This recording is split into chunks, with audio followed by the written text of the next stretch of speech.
Bismillah, Assalamualaikum guys.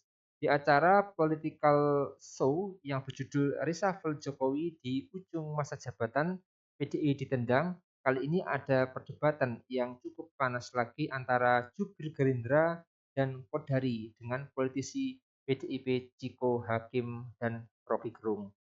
Jadi tak perlu berlama-lama, langsung saja kita saksikan video ini guys. Bismillah. Jadi gini ya, saya kasih tahu sama teman-teman mahasiswa. Mas Hasto itu telah memperkosa teks. Dia memperkosa teks.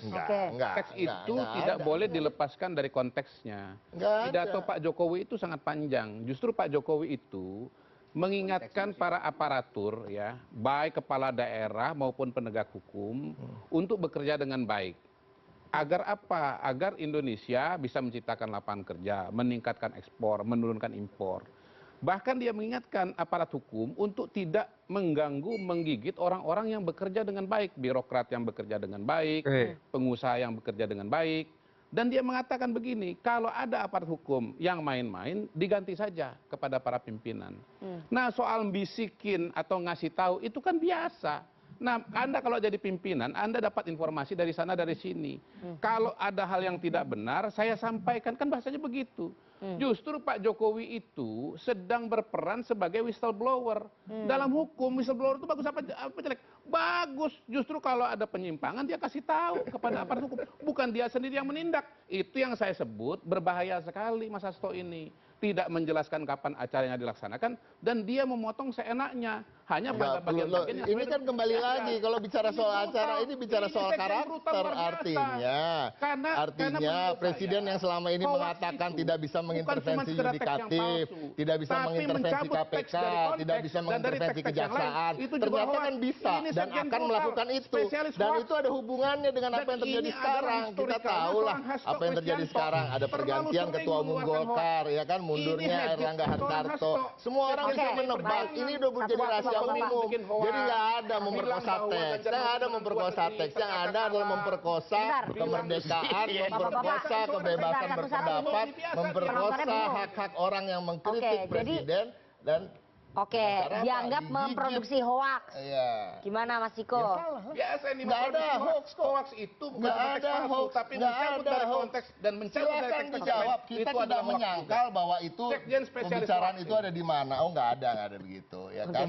Yang menjadi hoax itu adalah ketika mengatakan bahwa presiden selama ini tidak bisa mengintervensi institusi-institusi itu. Di mana mengintervensi? Presiden bisa menjadi whistleblower. Ternyata beliau mengatakan Memberitahu sendiri, kalau ada saya bisa pelanggaran-pelanggaran. intervensi, Ini saya bisa perbuatan suruh yang orang bagus. gigit Oke. kamu, bukan Namanya saya gigit whistleblower sendiri loh, dalam sistem tapi hukum saya bisa kita. suruh orang Keren, gigit toh. kamu. Nah itu Ya. jelas. Ini presiden yang nggak baik, ada kok. yang membela rakyat. Kalau ada penyelewengan dilaporkan kepada aparatnya. Nggak, tapi begini, apapun kan dia seorang presiden.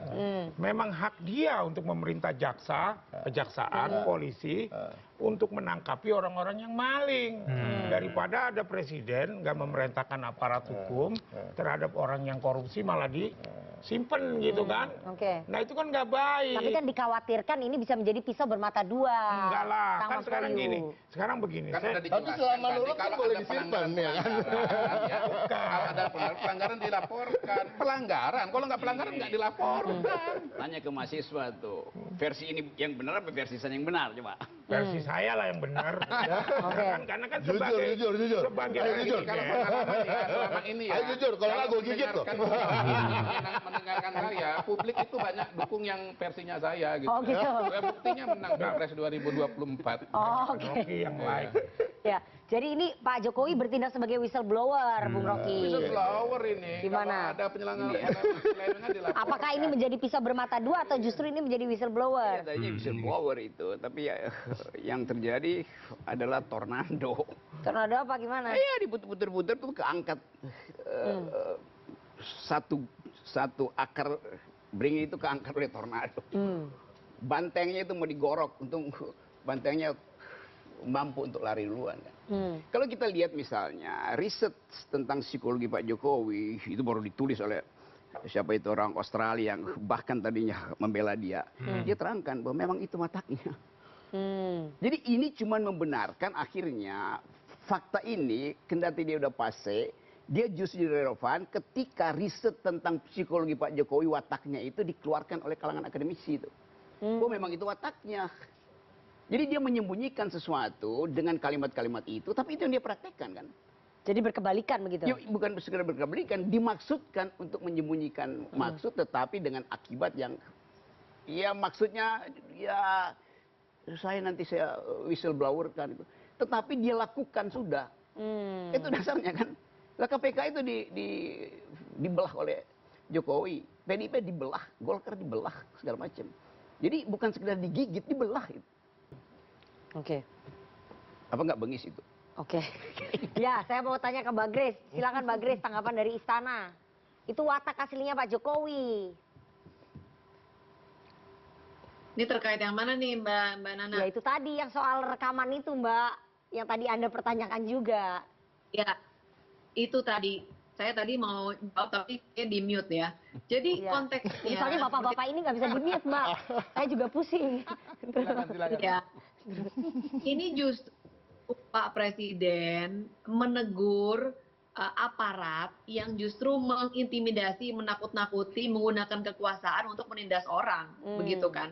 Jadi yang seperti ini, ya beliau akan menginformasikan kepada pimpinan-pimpinannya masing-masing, begitu kan? Tapi memang ada sesuatu yang salah di situ, bukannya beliau mengkriminalisasi orang. Ini konteksnya makanya harus dibaca secara keseluruhan. Kalau teman-teman mahasiswa atau siapapun mau melihat konteksnya seperti apa, gampang kok, tinggal ke websitenya Setkap, bisa dibaca lengkap di situ dan dilihat konteksnya seperti apa. Oke guys, jadi memang kalau kader PDIP sudah bertemu dengan Kodari ini bisa dipastikan akan silang pendapat cukup panas, dan tadi juga sempat terjadi juga perdebatan alot dengan jubir Gerindra juga, Arief Poyono. Jadi memang saat Presiden Joko Widodo melakukan reshuffle kabinet di ujung masa jabatan yang tersisa kurang dari 2 bulan, Pak Jokowi itu mengganti 2 menteri dari PDI Perjuangan, Yasona Lauli dan Arifin Tasrif. Keluar kabinet digantikan politikus Gerindra, Supratman Andi Atas, dan orang dekat Pak Jokowi, Bahlil Lahadalia. Hak prerogatif Pak Jokowi kali ini tentu disorot sejumlah kalangan, sekedar mengakomodasi kepentingan politik ke depan dan mengabaikan kinerja pemerintahan. Juru bicara PDIP Ciko Hakim sempat mempertanyakan juga alasan transisi di balik reshuffle kali ini. Ciko mengatakan Indonesia bukan pertama kali mengalami masa transisi, namun kata dia belum pernah ada presiden yang melakukan reshuffle di 2 bulan pemerintahan berakhir. Menurutnya, pejabat baru juga butuh waktu untuk beradaptasi. Ia mempertanyakan apakah dalam waktu 2 bulan pejabat baru itu bisa membuat kebijakan. Jadi mungkin itu guys yang bisa saya jelaskan kali ini. Bagaimana menurut kalian soal video ini? Tulis komentarnya di bawah ini ya guys. Saya izin pamit dulu. Assalamualaikum warahmatullahi wabarakatuh.